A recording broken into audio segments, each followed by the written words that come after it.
Bonsoir à toutes et à tous, bienvenue sur Monaco Info. Voici les titres de ce mercredi 16 novembre. C'était un moment attendu par tous les monégasques. Le gouvernement a annoncé les mesures prises pour contrer la hausse du prix de l'énergie. Vous découvrirez tout dans ce journal. Alan Friedman sera notre premier invité. Ce journaliste de nationalité américaine nous parlera justement de cette crise économique que nous traversons dans le monde entier à l'occasion de sa conférence qui a eu lieu hier soir au One Monte-Carlo. Ne ratez pas également les images exclusives du dernier entraînement à Monaco de l'équipe de rugby à 7. Les Rouges et Blancs vont en effet s'envoler pour Paris dans le cadre du célèbre tournoi de l'Inextenso Super 7. Tempête dans nos assiettes, c'est la thématique de la conférence organisée par le diocèse de Monaco ce jeudi 17 novembre. Elle sera animée par Laure Verdeau, la directrice de l'agence Bio. Et nous la recevrons dans quelques instants dans ce journal pour tout savoir de ce label Bio. Les imprévus des ballets de Monte-Carlo ont eu lieu hier soir en présence de la princesse de Hanovre. Vous verrez dans ce journal le magnifique spectacle des élèves de l'Académie Princesse Grace. Et pour finir, à l'occasion des 10 ans du Théâtre des Muses, nous vous ferons découvrir la programmation pour cette saison 2022-2023. Mais nous débutons cette édition avec cette belle image du couple princier qui a remis ce matin les traditionnels colis aux bénéficiaires de la Croix-Rouge monégasque. Un moment symbolique qui a lieu chaque année dans le cadre de la fête nationale. Face à la crise énergétique que nous risquons de vivre cet hiver, le ministre d'État et le ministre de l'Équipement, de l'Environnement et de l'Urbanisme ont convié la presse ce mercredi. L'objectif était de présenter les mesures prises par l'État pour maîtriser la consommation énergétique en principauté et ainsi réduire l'impact financier de la hausse des tarifs de l'énergie. Fabien Bonilla, vous étiez sur place et des annonces ont été faites. Et oui, Julia, la crise diplomatique internationale a pour conséquence de créer une crise énergétique. Le ministre d'État l'a précisé, Monaco subit, comme le reste de l'Europe, cette crise avec une augmentation du prix de l'électricité, une hausse de près de 75%. L'État protège les résidents et les entreprises pour réduire l'impact de cette facture et d'une éventuelle pénurie énergétique.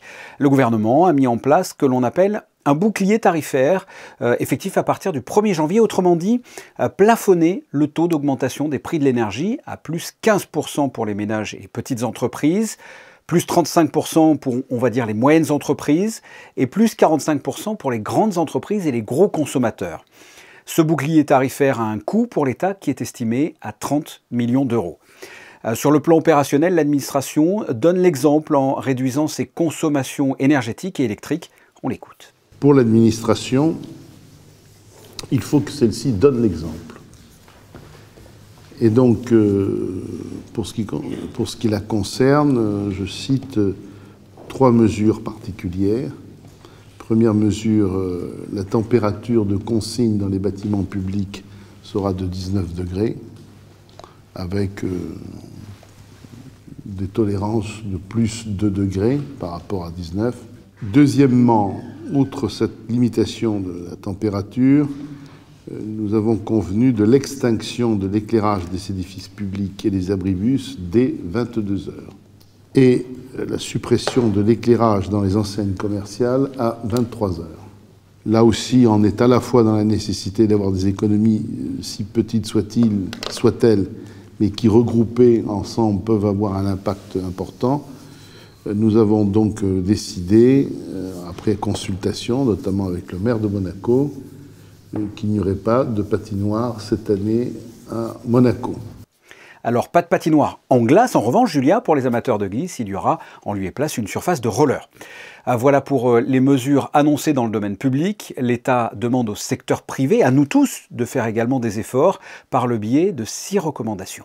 La première, et qui est la majeure, ne pas chauffer, climatiser de manière excessive ou refroidir des espaces ouverts comme les terrasses, les espaces de vente réfrigérés, les commerces. La deuxième mesure, régler les températures de consigne au plus juste selon les contextes avec une recommandation qui est de 19 degrés plus 3 degrés maximum. La troisième mesure, éteindre l'éclairage lorsqu'on n'y est pas, lorsqu'on quitte son bureau, moduler la climatisation et les chauffages dans les espaces inoccupés, la nuit, les week-ends, dans les commerces et les bureaux ou dans les logements en cas d'absence prolongée quand on part en vacances.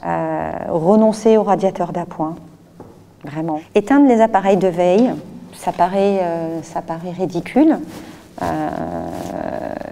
Ça représente aujourd'hui 10% de la consommation d'électricité des ménages. Également, favoriser, mais là c'est un sujet plus vaste qui fait couler beaucoup d'encre, mais toujours maintenir, favoriser la mobilité douce, pratiquer au maximum la marche, le vélo, utiliser les transports en commun, parce que ça concourt effectivement aussi à la réduction et l'usage du collectif versus un usage individuel est toujours plus optimisé en termes de consommation énergétique.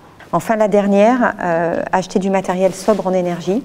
Et pour cela, pour les usagers, pour cela, la mission de la transition énergétique a réactivé en fait l'enveloppe et l'aide spécifique des petits matériels ménagers que nous avions mis en œuvre au moment du Covid.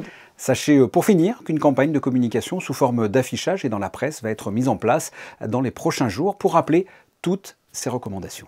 Nous restons dans le domaine de l'économie. Monaco Méditerranée Foundation, créée en 2004 par Enrico Bragiotti, occupe, il est vrai, une place importante dans la vie culturelle de Monaco. Elle y contribue notamment par l'organisation de conférences annuelles sur les grands thèmes de l'actualité qui sont bien connus du public monégasque. Et hier soir, c'est Alan Friedman qui a animé les débats autour de l'économie au One Monte Carlo. Nous avons le plaisir de l'accueillir ce soir dans ce journal. Bonsoir à vous. Bonsoir. Alors vous êtes un journaliste américain spécialisé dans l'économie. Que pensez-vous justement du système monégasque ? Je crois que le système monégasque est du grand succès. Je devrais dire que Monaco que je vois et j'ai vu dans les dernières années, la croissance est merveilleuse. Le budget est de 2 milliards d'euros chaque année, mais il n'y a pas de dette, et ça c'est très positif.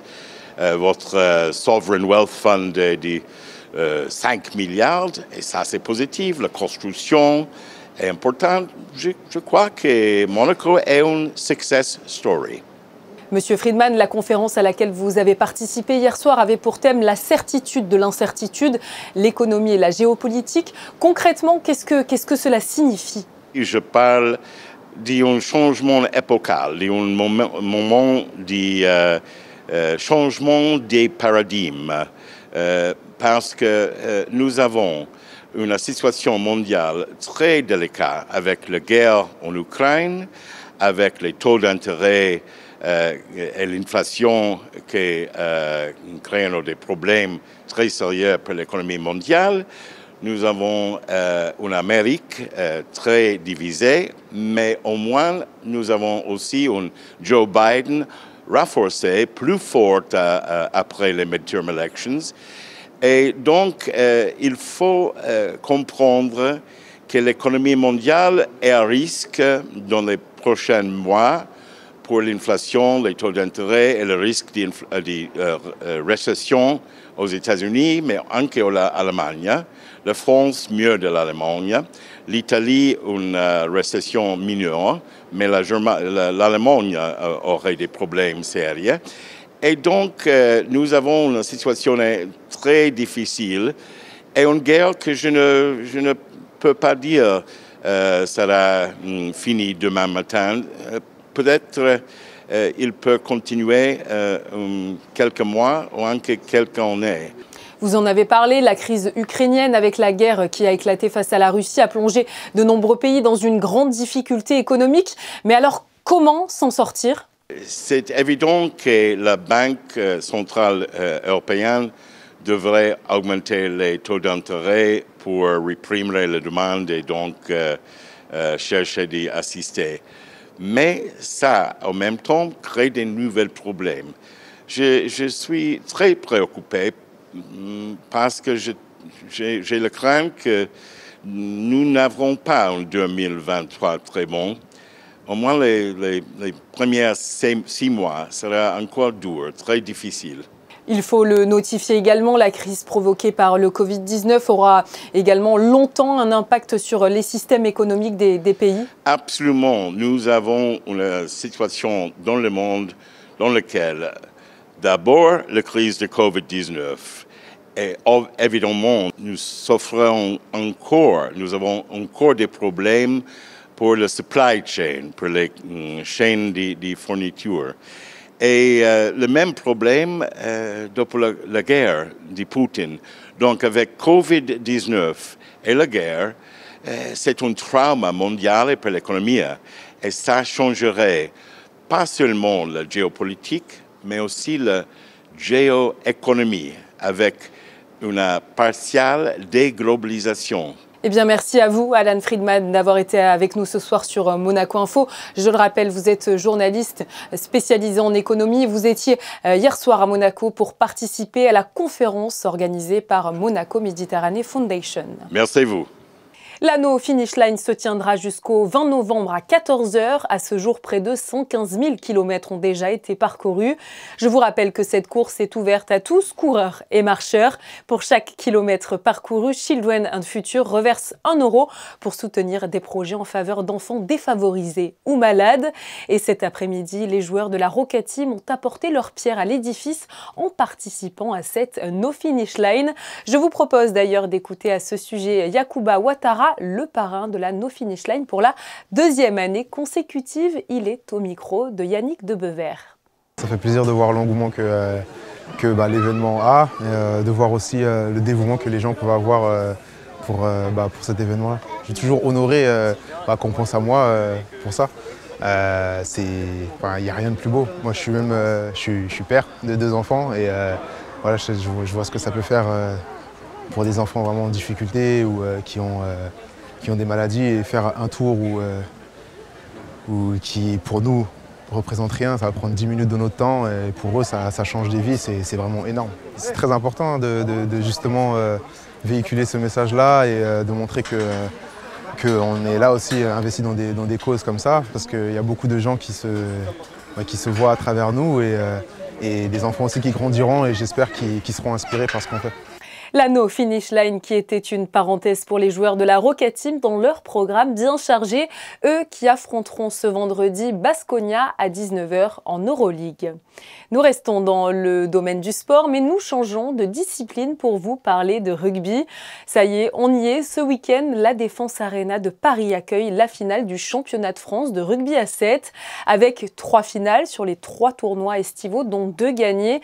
Le Monaco Rugby Sevens se s'est attendu pour cette étape décisive. Pour autant, vous allez le voir, l'ambiance dans le groupe est toujours aussi familiale et c'est peut-être le principal atout de cette équipe. Yannick Debever et Sylvain Péroumal étaient à l'entraînement du MR7 hier soir. Regardez. Il faut vraiment qu'on soit concentré sur tout ce qu'on fait, que ce soit intensif, clair et surtout qu'on mette le max d'intensité et de qualité possible. Quand le capitaine parle, tout le monde écoute religieusement. Ce groupe du Monaco Rugby Sevens est unique. Les joueurs ne se retrouvent que quelques jours avant chaque compétition. Pourtant, ils donnent l'impression de se côtoyer depuis des années. Le MR7 est une équipe de stars juste heureuse de jouer ensemble au plus haut niveau. C'est vrai qu'il y a quelques champions dans l'équipe, mais on a besoin de sérieux, mais voilà, vraiment de garder le sourire, et ça fait aussi partie de mon plan de jeu où, si vous demandez aux garçons, je leur ai dessiné un petit smiley. Et voilà, c'est vraiment chouette d'être avec des garçons comme ça, que ce soit des stars, des amateurs. Même moi, j'apprends encore tous les jours avec ce genre de personnages, donc c'est vraiment intéressant. Avec 3 finales en 3 tournois, dont 2 victoires, le Monaco Rugby Sevens réalise une magnifique saison. Pour concrétiser leur domination et gagner le titre de champion de France qui leur a échappé la saison passée, le club a recruté 4 nouveaux joueurs, dont un certain Tom Mitchell, vice-champion olympique 2016 avec l'Angleterre. En fait, si on attire un peu des bons joueurs, les grands joueurs aussi sont contents de venir jouer avec nous. Et quand j'ai dit à Tom, est-ce que tu as envie de jouer avec Cécile Africa au milieu du terrain, et je crois qu'il a dû mettre 10 minutes pour me répondre. Le Kényan Alvin Otieno, l'Espagnol Javier de Orbaneja et l'Argentin Fernando Luna n'ont pas pu refuser l'invitation non plus. Et en quelques jours seulement, ils sont déjà parfaitement intégrés au collectif. Ça se fait un peu automatiquement parce que du coup, je leur impose à faire beaucoup de jeux. Et avant tout, c'est que des jeux marrants, mais c'est tout bête. Mais ce matin, on a fait un réveil musculaire avec les chaises musicales. Mais c'est tout bête. Mais en fait, on a fait ça, on leur a fait jeter des fléchettes, on leur fait plein de jeux. Je pense que l'esprit Seven des joueurs aujourd'hui, il est beaucoup plus simple et beaucoup libre dans leur tête que le rugby à 15 où il y a beaucoup de combats, il ne faut pas mettre de musique, il faut rester très sérieux. Et pourtant, sur le terrain, les mecs, ils sont capables de produire un rugby d'excellence. Et voilà, c'est ce qu'on cherche, des mecs fun, heureux de vivre l'aventure avec nous Et en plus de ça, il faut qu'il soit bon sur le terrain, forcément. Avec des fers de lance comme Johan Demé-Emecher, élu meilleur joueur de la saison, Cécile Africa, légende du rugby à 7 et désormais Tom Mitchell, le Monaco Rugby Sevens, sait qu'il sera attendu pour cette finale de l'Inextenso Super Sevens ce samedi 19 novembre. On le sait, dans le sport et surtout avec une compétition, l'alimentation est primordiale. Mais par exemple, le label bio est-il toujours finalement gage de qualité? Élément de réponse aujourd'hui avec Laure Verdeau, directrice de l'agence bio. Elle sera d'ailleurs l'invitée du prochain débat organisé le 17 novembre à la maison diocésaine. Bonsoir à vous, Laure Verdeau. Bonsoir. Alors, première question pour un petit peu recontextualiser votre venue. Qu'est-ce que l'agence bio et surtout quel est son rôle? Nous, Agence Bio, nous sommes un groupement d'intérêt public, donc sous la tutelle du ministère de l'Agriculture et de l'Écologie. Et nous avons dans notre conseil d'administration tous les professionnels du bio. Et nos missions, c'est à la fois collecter les chiffres du bio et les partager, financer les projets d'entrepreneurs du bio qui permettent de construire au quotidien un garde-manger bio, c'est-à-dire que on contribue au financement de yaourteries, de fromageries, de légumeries en bio. Et surtout, et c'est la raison qui m'amène à Monaco demain, nous sommes là pour expliquer ce qu'est le bio, donner une information objective afin que les citoyens qui sont aussi des consommateurs puissent faire des choix éclairés. Alors, comment est justement décerné ce label bio? C'est 300 pages de règlement européen qui disent qu'un agriculteur bio doit ne pas recourir à la chimie de synthèse. Il ne recourt pas à des engrais synthétiques non plus. Il doit respecter le bien-être animal. Il y a tout un corpus de pratiques agronomiques qui sont définies. Et c'est contrôlé plus d'une fois par an par plus de 10 organismes certificateurs qui sont agréés chaque année par l'État. Donc, c'est vraiment une sorte de diplôme de la transition agroécologique et alimentaire qu'est le bio. Et le label bio, il est apposé sur tous les produits qui ont obtenu la certification par un des 10 organismes certificateurs. Alors pour les entreprises et pour les agriculteurs, le label est devenu un vrai argument de vente et a envahi un petit peu les rayons alimentaires de nos grandes surfaces aujourd'hui. C'est plutôt un engagement, c'est pas une opportunité que marketing, en tout cas pas que, c'est que un agriculteur bio, il faut 3 ans pour qu'il se convertisse et en général, il vend sa production sur 3 à 5 ans. Donc le choix du bio, c'est un projet de vie, la plupart pour les agriculteurs, et d'ailleurs, ils sont très peu à sortir du bio. C'est-à-dire que chaque année, il y a des agriculteurs qui se convertissent au bio, il y en a assez peu, il y en a moins de 5% qui sortent du bio. Et encore, la plupart du temps, c'est pas qu'ils veulent arrêter le bio, c'est qu'ils arrêtent l'agriculture en général. Le bio est parfois, c'est vrai, sujet à polémique, avec par exemple un prix trop élevé selon les consommateurs. Quels sont, selon vous, voilà, vous êtes, c'est vrai, au cœur du sujet, les grands enjeux aujourd'hui autour de ce label bio? C'est vrai qu'il y a un déficit de communication, d'information du label bio à destination des citoyens et des consommateurs. Mais surtout, il y a un enjeu de transition alimentaire. Il faut qu'on fasse notre transition alimentaire. Et en fait, ça dépasse la question bio ou non bio. Vous me disiez que les prix du bio étaient parfois décriés. Effectivement, en grande distribution, le produit bio sont 30 à 50% plus chers. Mais en fait, le bio se vend moins que l'alimentaire en général en grande distribution. Le produit bio s'achète beaucoup, notamment en circuit court, en vrac. C'est des modalités de consommation différentes. Et l'alimentation, si vous voulez mettre un peu plus de bio chaque jour dans votre assiette, c'est aussi que vous allez changer votre menu. Et c'est ça que j'appelle faire sa transition alimentaire. Mais oui, on peut en manger quel que soit son pouvoir d'achat. C'est juste que ça implique de l'anticipation et quelques efforts qui sont, par exemple, de gaspiller moins. Ça veut dire anticiper plus ses menus, gérer mieux ses achats, cuisiner plus. Ça, on sait que c'est des efforts.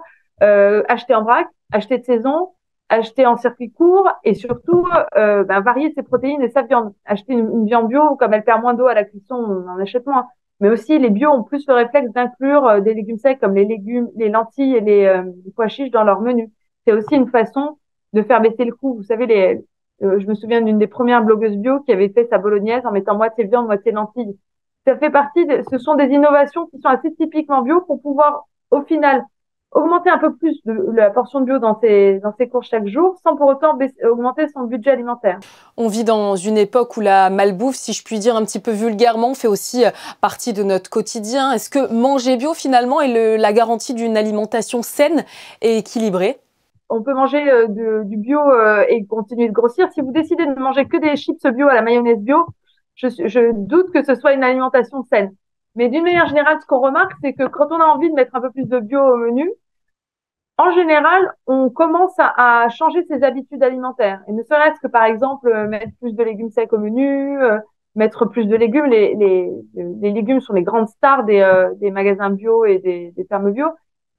Ça contribue à faire que le profil des consommateurs de bio est en général en meilleure santé. Mais pour plein d'autres facteurs aussi, il y a eu une étude qui a été menée sur plus de 170 000 personnes par l'INSERM et qui montre que, ben oui, les bio souvent fument moins, bougent plus, mangent moins sucré et ça contribue à leur santé générale.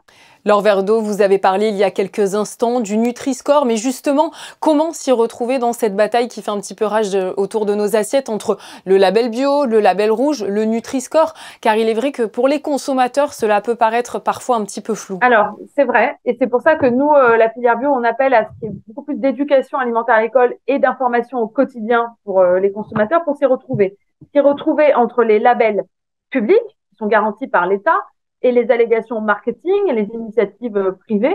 Mais c'est aussi important que désormais, au moment où on est en pleine transition agroécologique, alimentaire, énergétique, on ait de l'information pour nous, citoyens, nous aider à faire nos choix dans les rayons et s'y retrouver entre des aliments ou non qui ont recours aux pesticides ou des aliments caloriques ou non. Eh bien, merci beaucoup à vous, Laure Verdeau, d'avoir répondu à toutes nos questions sur Monaco Info. Je le rappelle, vous serez en conférence débat à la maison diocésaine ce jeudi 17 novembre. L'entrée y est libre dans la limite, évidemment, des places disponibles. Merci beaucoup. Tout autre chose à présent avec l'ensemble des élèves de l'Académie de danse Princesse Grace qui étaient ce mardi à l'atelier des ballets pour présenter leur travail quotidien. Le tout évidemment devant un public amoureux de danse. C'est leur directeur Luca Massala qui a présenté ce beau rendez-vous de la saison. Un reportage de José Sacré et Hugo Comaza.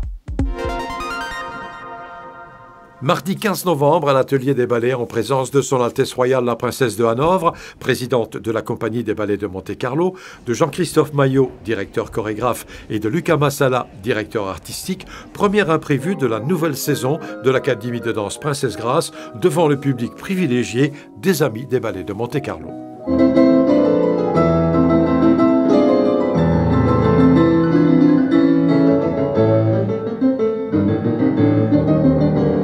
Je pense que c'est un moment privilégié, un moment de partage avec le public qui sert au public pour rencontrer les élèves, mais surtout aux élèves pour rencontrer le public pour la première fois. Et pour nous aussi, pour voir un petit peu comment ils réagissent devant cette magie que la danse devrait donner à chaque artiste. Alors c'est un moment qui n'a pas trop d'ambition dans le sens qu'en fait, ce qu'on met en scène, c'est plutôt leur quotidien, leur cours de danse classique, de variation, de pas de deux, de danse contemporaine, composition. Voilà, on fait un petit voyage d'une petite heure, présenté par moi pour expliquer aussi à ce public privilégié de qu'est-ce qu'on fait, qu'est-ce qu'ils font les élèves. Et en même temps, ça nous donne à nous, professeurs et à moi-même, l'œil de regarder comment les élèves réagissent devant un public qui s'allume, qui a cette lumière qui ressort plus que d'autres. Voilà, nous le faire connaître un peu mieux.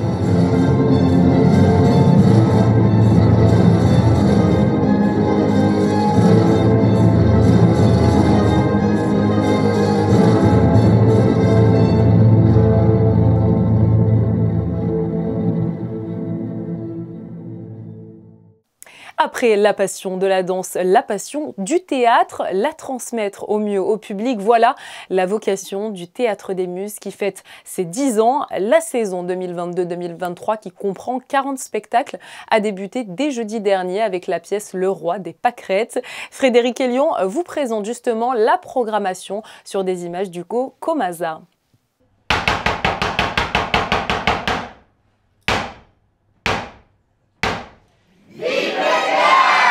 L'épidémie de coronavirus a profondément changé les habitudes culturelles. La fréquentation des théâtres est en baisse de près de 30% en France. Pourtant, les spectacles sont toujours aussi nombreux et de qualité. À Monaco, le Théâtre des Muses fête ses 10 ans avec une programmation éclectique pour cette nouvelle saison qui vient de débuter. Il y en aura pour tous les goûts, enfin surtout et uniquement que les bons goûts, mais du comique, du classique, du contemporain, des pièces très profondes, des pièces littéraires. Il y aura même un stand-up. Et puis aussi pour les enfants, ils vont retrouver leurs grands héros, avec Le Petit Prince, il y aura Blanche-Neige, il y aura Rose au bois dormant, et puis aussi des créations contemporaines, des choses qui sont purement inventées par des auteurs. Pour ce 10e anniversaire en Théâtre Sogno Jugnot va remonter sur scène pour 2 spectacles, Victor Hugo Mon Amour et Sacha Guitry Intime. Cette 10e saison sera aussi celle des retrouvailles avec Philippe Cobert. À découvrir également Les Voyageurs du crime, la suite d'une pièce qui avait cartonné l'an passé. Au total, pour cette saison anniversaire, 40 spectacles, 25 pour la saison adulte et 15 pour les enfants. Hier, nous vous avons parlé de la belle remise des médailles du travail pour le service privé en principauté. Eh bien, ce matin, ce sont les médailles d'honneur de la fonction publique qui ont été décernées pour récompenser les travailleurs. Elles ont été remises par le ministre d'État Pierre Dartout au musée océanographique. La maison Monoikos 1297 a présenté en exclusivité ce matin ses 2 nouvelles collections en présence du couple princier, des fondatrices de la maison et de nombreux autres invités prestigieux. Ces 2 collections s'articulent respectivement autour des quartiers qui mettent en lumière les lieux emblématiques de la principauté, déclinés en dessins et en parfums, et autour des losanges qui évoquent les armoiries de la principauté et les couleurs du drapeau monégasque en cette semaine de célébration de la fête nationale. Une belle collection à retrouver donc chez Sotheby's. Ce jeudi 17 novembre à 18h au musée d'anthropologie, découvrez cette conférence intitulée « D'un monde à l'autre, les faiseurs des soins au cœur des rituels magico-religieux ». Cette conférence propose une immersion pour découvrir les rituels de soins d'aujourd'hui. Cette conférence sera animée par Didier Vidal, ethnologue et anthropologue. L'entrée à cette conférence est gratuite, mais attention, les places sont limitées. Nous vous conseillons donc de réserver à l'adresse suivante map@gouv.mc. Nous retrouvons Yannick de Beuvert pour faire un point complet sur la météo de demain. Bonsoir à vous Yannick. Bonsoir Julia, bonsoir à tous. La journée de demain sera similaire à celle d'aujourd'hui, à savoir beaucoup de nuages, mais de temps à autre quelques éclaircies. Un petit vent venant de l'ouest se lèvera en principauté à hauteur de 25 km/h. Les températures sont de saison avec 12 degrés au lever du jour et jusqu'à 18 dans le meilleur de la journée. Ce jeudi 17 novembre, jour de la Sainte-Élisabeth, sera également marqué par les 70 ans de la mort du poète Paul Éluard. Je vous laisse donc avec une citation de l'écrivain surréaliste que vous avez sans doute déjà entendue. Il n'y a pas de hasard, il n'y a que des rendez-vous. Eh bien, on se donne rendez-vous très vite, Yannick, pour un nouveau point complet sur la météo. Comme le veut la coutume ici sur Monaco Info, je vous laisse en images avec cette fois-ci des clichés signés Stéphane Dana. On l'a déjà abordé dans ce journal, la Roca Team est venue prêter main forte à la No Finish Line. L'occasion, c'est vrai, pour ces sportifs de haut niveau de soutenir une cause importante et ça donne forcément de très belles images. C'est la fin de cette édition. Demain, c'est Émilie Rousseau qui sera aux commandes de ce journal. De mon côté, je vous dis à très bientôt. Belle soirée à vous.